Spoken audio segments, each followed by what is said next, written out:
Haleluya. Saya ingin kita melihat, membaca firman Tuhan yang luar biasa. Filipi pasal 2 ayat pertama sampai ayat yang ke-9. Jadi karena di dalam Kristus ada nasihat, ada penghiburan kasih, ada persekutuan roh, ada kasih mesra dan belas kasihan. Karena itu sempurnakanlah sukacitaku dengan ini. Hendaklah kamu sehati sepikir dalam satu kasih, satu jiwa, satu tujuan. Amin. Dengan tidak mencari kepentingan sendiri atau puji-pujian yang sia-sia.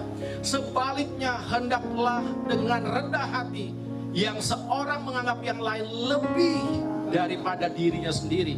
Dan janganlah tiap-tiap orang hanya memperhatikan kepentingannya sendiri, tetapi kepentingan orang lain juga. Hendaklah kamu dalam hidupmu bersama menaruh pikiran dan perasaan yang terdapat juga di dalam haleluya. Ayat yang ke-6, yang walaupun dalam rupa Allah tidak menganggap kesetaraan dengan Allah itu sebagai milik yang harus dipertahankan. Ayat 7, melainkan telah mengosongkan dirinya dan mengambil rupa seorang hamba dan menjadi sama dengan manusia. Dia setara dengan Allah tetapi mengosongkan dirinya, mengambil rupa seorang manusia. Amsal Sulaiman, dia menuliskan dalam Amsal 18 ayat 12, dikatakan tinggi hati mendahului kehancuran, tetapi kerendahan hati mendahului kehormatan. Saudara, kerendahan hati tidak mungkin lahir tanpa ketaatan. Orang yang taat pasti rendah hati. Orang yang rendah hati pasti taat. Katakan amin. Ayat 8, ayat 9. Dan dalam keadaan sebagai manusia, ia telah merendahkan dirinya dan taat sampai mati. Bahkan sampai mati di kayu salib. Itu sebabnya Allah sangat meninggikan dia dan mengaruniakan kepadanya nama di atas segala nama. Ketaatan, kerendahan hati mendahului kehormatan. Saudara, ini adalah pelajaran tentang bagaimana kita menjadi serupa dengan gambaran Kristus. Bagaimana sih orang Kristen menjadi seperti itu? Ya belajar, ayo kita belajar. Bagaimana kita belajar terus menerus, nggak ada belajar itu berhenti. Kalau kita berhenti untuk belajar, berarti selesai. Saudara, itu sebabnya Allah sangat meninggikan dia dan mengaruniakan kepadanya nama di atas segala nama. Firman Tuhan hari ini saya berikan tema atau judul taat sampai mati. Mau taat, saudara? Mau taat sampai mati. Kita mau taat. Taat seperti apa? Taat seperti Yesus. Taat sampai mati. Mati di kayu salib. Kita tahu bahwa dia adalah segambar, setara dengan Allah. Artinya sebagai manusia yang 100% manusia dalam rupa Allah yang 100%. Saudara lihat, saudara, dalam gambarnya, dalam karakternya,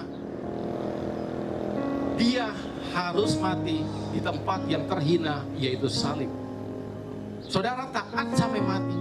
Yesus dalam karakternya mengajarkan kepada kita tentang sebuah ketaatan kepada Allah, yaitu taat sampai mati. Kekristenan itu keras. Kekristenan tidak membuat kita menjadi orang Kristen yang eksklusif. Kekristenan itu membuat kita menjadi orang Kristen yang keras. Yang pertama, keras terhadap diri sendiri, menyiksa diri sendiri, terus membuat diri kita sendiri nggak bisa tidur dalam kenyamanan kita. Kita nunjuk orang gampang, seperti saya katakan tadi, taat sampai mati, ngomongnya kuat, tetapi kalau kita tunjuk diri sendiri, itu ngomongnya lemah. Saudara, ini nggak berbanding lurus, ini nggak pedang bermata dua. Kita selalu memakai pedang untuk yang tajam kepada lawan kita, tetapi pada diri sendiri kita kurang tajam. Yuk tajam pada diri sendiri sebelum kita tajam kepada orang lain. Kalau kita mengatakan bahwa engkau harus lembut, lembut dulu pada diri sendiri. Pada diri sendiri, tajam pada orang lain. Saudara, kita harus sama. Kalau kita nggak mau diperlakukan kasar, jangan kasar. Kalau kita nggak mau disakiti, jangan menyakiti. Bisa atau tidak? Hidup seperti itu susah nggak? Susah. Tetapi kita belajar kekristenan itu terus menerus belajar. Yesus tegas, Yesus marah, tetapi selama itu kepada dosa. Kalau bukan dosa, jangan terlalu keras. Jangan. Tetapi kita cenderung untuk melupakan ajaran Tuhan. Back to basic, yaitu firman Tuhan. Amin. Kembalilah kepada Alkitab. Kembali. Apa yang kita harus belajar? Seperti Yesus.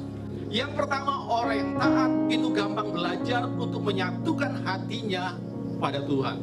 Matius pasal 11 ayat 29. Pikulah kuk yang kupasang dan belajarlah kepadaku, karena aku lemah lembut dan rendah hati. Jiwamu akan mendapat ketenangan. Satu kali ada seorang bapak, bapaknya tukang merokok, tukang minum-minum. Ini orang yang benar-benar terikat sekali. Dia mabuk gitu. Nah, ada orang yang seperti ini, saudara, punya kebiasaan. Lalu saudara, dia pulang ke rumah, langsung terletak aja. Di mana? Di depan pintu, belum masuk udah jatuh, saudara. Loh. Lalu dibangunkan, nggak bisa bangun. Akhirnya, nah ayo angkat. Wah, ternyata anak ini, saudara, dia melihat bapaknya seperti itu terus menerus, dan akhirnya dia dewasa. Dia menjadi anak remaja dan mulai besar, dan dia melakukan hal yang sama. Yang sama seperti bapaknya lakukan. Mulailah dia membeli rokok dengan uang jajannya. Lalu mulailah dia duduk dengan teman-temannya kongko-kongko. Mulailah minum tuak. Mulai dari tuak, tingkatkan lagi. Wah, akhirnya saudara, dia mengenal minuman-minuman keras. Dan dia menjadi pemabok seperti bapaknya. Masih anak remaja. Lalu bapaknya dipanggil lah oleh guru dari anak ini. Pak, ke kantor sekolah, karena anak bapak kedapatan teler di kebun sana, dia mabok. Lalu bapaknya screening dia, bapaknya marah dia, bapaknya tegur dia dengan keras. Sini kau, nanti pulang aku tampar kau. Udah seperti itu kan. Akhirnya bapaknya bilang begini, kau lakukan lagi, aku bunuh kau. Wah, begitu. Bapaknya bisa ngomong begitu. Jangan kau lakukan itu. Ini yang terakhir kali. Anaknya bilang begini, papa juga lakukan itu. Lalu papanya bilang begini, hei kamu anak, dengar kata papa. Jangan membantah, jangan itu jangan. Bisa mengajar anak seperti ini, saudara? Bapak ini mengajarkan begini, engkau harus melakukan apa yang kukatakan, jangan lakukan apa yang kulakukan. Saudara, kalau kita mengajar hal seperti ini kepada orang, kepada anak kita, atau pada generasi kita, atau pada orang lain, kita hanya mengatakan begini, jangan lakukan apa yang saya lakukan, lakukan apa yang saya katakan. Bisa seperti itu mengajar? Tidak. Saudara, saya mau katakan bahwa kita belajar dari Yesus. Karena Yesus sudah taat sampai mati, bahkan mati disalib. Ini sangat mengerikan, tetapi belajar ketaatannya itu adalah sempurna. Taat. Saudara, pikulah kuk yang kupasang dan belajarlah kepadaku. Ketaatan itu bukan berbicara tentang bagaimana cara untuk melakukannya. Ketaatan itu belajar bagaimana menghidupinya. Belajar bagaimana menghidupinya. Saudara, ketaatan itu adalah sebuah kehidupan yang harus dihidupi. Bukan hanya sekedar berbicara tentang bagaimana cara melakukannya. Saudara, kalau belajar cara, kita hanya melakukan itu ketika, perhatikan saudara, orang melihat. Ketika ada yang menyaksikan. Ketika ramai orang, wah dia orang yang rajin ya, kerjanya ramai, kerjanya begitu, wah rajin. Tetapi di rumahnya pemalasnya luar biasa. Bukan. Ketaatan itu bukan berbicara tentang bagaimana cara untuk melakukannya. Tetapi ketaatan itu belajar bagaimana menghidupinya. Apa yang kita katakan, tapi itu sebenarnya adalah kehidupan kita sendiri. Yesus mengajarkan hal itu dari apa yang dia lakukan. Saudara, jadi kalau kita melihat di sini, ternyata ketaatan itu bukan berbicara tentang rumus atau metode, bukan. Tetapi ketaatan itu adalah gaya hidup. Yesus taat sampai mati, bahkan mati di kayu salib. Saya mau tanya sama saudara, coba kita koreksi terhadap diri kita sendiri. Apakah kita menjadi orang-orang Kristen yang taat? Kalau kita mau belajar taat, belajar kepada Yesus. Saya nggak katakan belajar pada saya. Saya ini orang yang taat sebagian, tetapi mungkin sebagian yang saudara melihat dia belum taat. Saya pun belajar kepada satu pribadi yang namanya Yesus. Kita semua belajar kepada Yesus. Mari sama-sama cari Tuhan, belajar dan terus belajar. Melalui apa? Melalui firman Tuhan. Tetapi bagaimana kita bisa belajar taat sementara kita nggak setia? Bagaimana kita belajar taat sementara kita juga nggak taat mencari Tuhan? Bagaimana kita bisa belajar taat sementara kita dengan Tuhan itu nggak serius? Bagaimana kita terus bisa seperti Dia, serupa dengan gambaran Dia, dan layak di hadapan Bapa? Bagaimana kita sendiri nggak menjadi orang Kristen yang sungguh-sungguh? Coba saudara, saya ingin bertanya pada saudara-saudara, sejauh mana kita mentaati firman Tuhan? Sejauh mana kita berkata ya kepada firman Tuhan? Sejauh mana kita sudah mentaatinya? Sejauh mana kita melakukannya?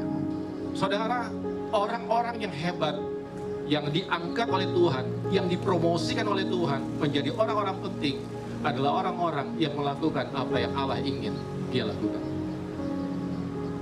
Orang-orang yang setia, yang menjaga hubungan dengan Tuhan, dan menjaga hubungan dengan Tuhan menjadi gaya hidupnya. Sejauh mana kita taat?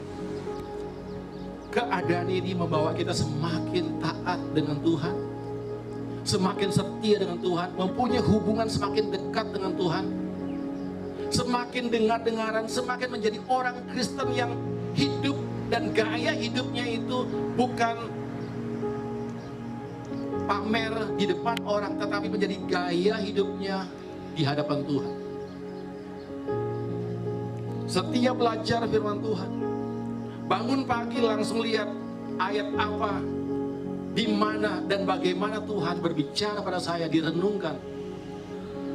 Saudara, kekristenan itu nggak manja. Yang kedua, taat itu satu pilihan dan tekad yang sangat keras, namun tidak pernah kecewa terhadap hasil. 2 Korintus pasal 7 ayat 9 sampai 10 bagian A, saudara. Dicatat di sana begini. Namun sekarang aku bersuka cita, bukan karena kamu telah berduka cita, melainkan karena duka citamu membuat kamu bertobat. Perhatikan baik-baik. Sebab duka citamu itu adalah menurut kehendak Allah, sehingga kamu sedikit pun tidak diragukan oleh karena kami. Ayat 10 bagian A dikatakan begini. Sebab duka cita menurut kehendak Allah menghasilkan pertobatan yang membawa keselamatan dan yang tidak akan disesalkan. Orang mengatakan apa? Hasilnya itu buruk. Maksudnya begini, orang yang melakukan kehendak Allah tetapi nggak dihargai oleh manusia, nggak apa-apa. Orang yang taat pada Tuhan terus berbuat benar dan terus dalam keadaan yang taat, rendah hati dan sebagainya, tetapi nggak ada pengakuan dari orang, nggak mendapat pujian dari orang, nggak apa-apa, nggak dapat reward pun tidak apa-apa.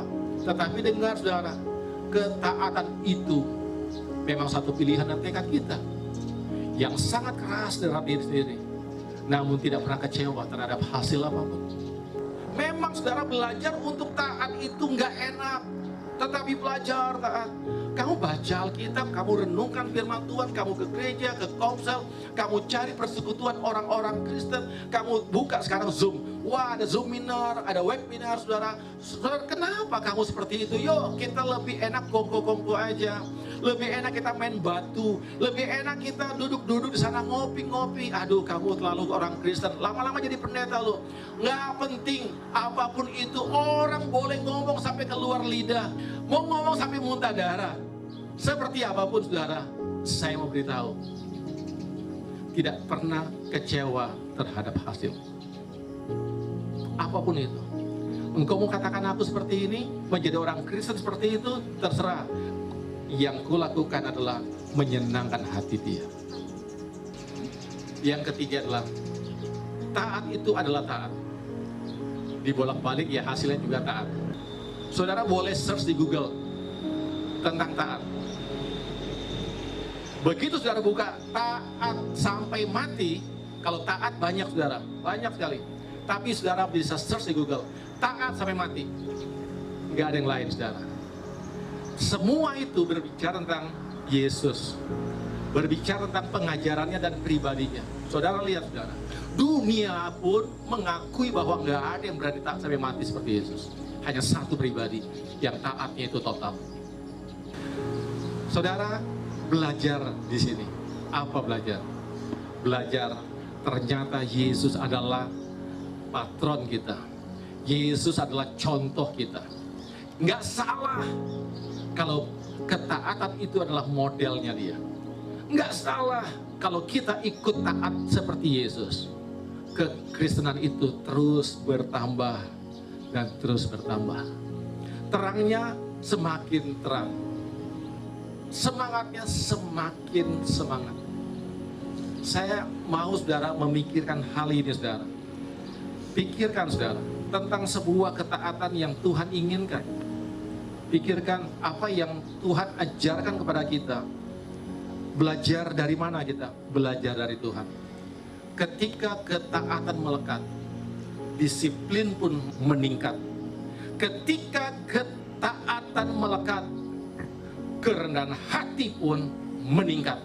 Ketika ketaatan melekat, kebenaran pun meningkat. Ketika ketaatan melekat, menjadi apa? Dihidupi. Itu bagian yang kedua. Melekat dalam kehidupan kita. Hidup di dalam ketundukan meningkat. Ketika ketaatan itu melekat kepada kita, hal-hal yang baik semakin meningkat dan terus bertambah. Perhatikan, renungkan. Apakah kita meningkat pada hal-hal itu? Atau malah hal-hal yang harusnya kita lakukan semakin meningkat, malah semakin mengurang? Yuk, jadilah orang Kristen seperti Yesus yang menyenangkan Bapa. Seperti Yesus, itu saja kupinta. Dalam segala jalanku, sampai ke surga, saya mau seperti Yesus. Amin.